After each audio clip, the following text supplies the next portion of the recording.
राजा के 3 सवाल। एक समय की बात है, किसी राज्य में एक बुद्धिमान राजा था जिसका नाम विजय था।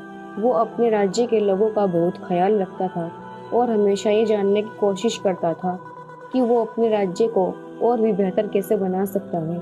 एक दिन उसने अपने दरबार में एक सभा बुलाई और सभी विद्वानों, मंत्रियों और सलाहकारों को बुलाया। राजा ने सभा में 3 सवाल रखे। नंबर 1 सवाल, सबसे जरूरी समय कौन सा है? नंबर 2 सवाल, सबसे जरूरी आदमी कौन है? नंबर 3 सवाल, सबसे जरूरी काम क्या है? ये सवाल सुनकर सभी दरबारी चौंक गए। कुछ ने कहा कि सबसे जरूरी समय है जब युद्ध होता है, कुछ ने कहा कि सबसे जरूरी आदमी राजा ही होता है, और कुछ ने कहा कि सबसे जरूरी काम राज्य का विस्तार करना है। लेकिन राजा को इन जवाबों से खुशी नहीं मिली। वो अपने सवालों के जवाब खोजने के लिए यात्रा पर निकल पड़ा।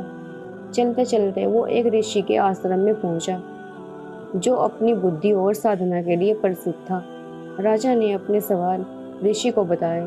ऋषि ने मुस्कुराते हुए कहा, हे राजन, सबसे जरूरी समय वर्तमान है, क्योंकि सिर्फ और सिर्फ वही एकमात्र समय है जिस पर हमारा नियंत्रण है।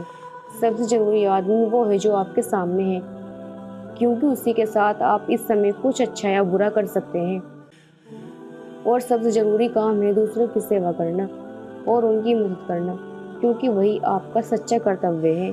राजा विजय ने ऋषि के जवाबों को सुनकर समझा कि हकीकत में जीवन जीने का क्या मतलब होता है।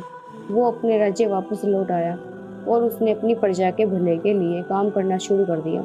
उसने सिखाया कि वर्तमान में जीना, सभी के साथ अच्छा व्यवहार करना और सेवा भाव से काम करना ही जीवन का असली उद्देश्य है। उसके इस ज्ञान से राज्य में खुशहाली और शांति फैल गई।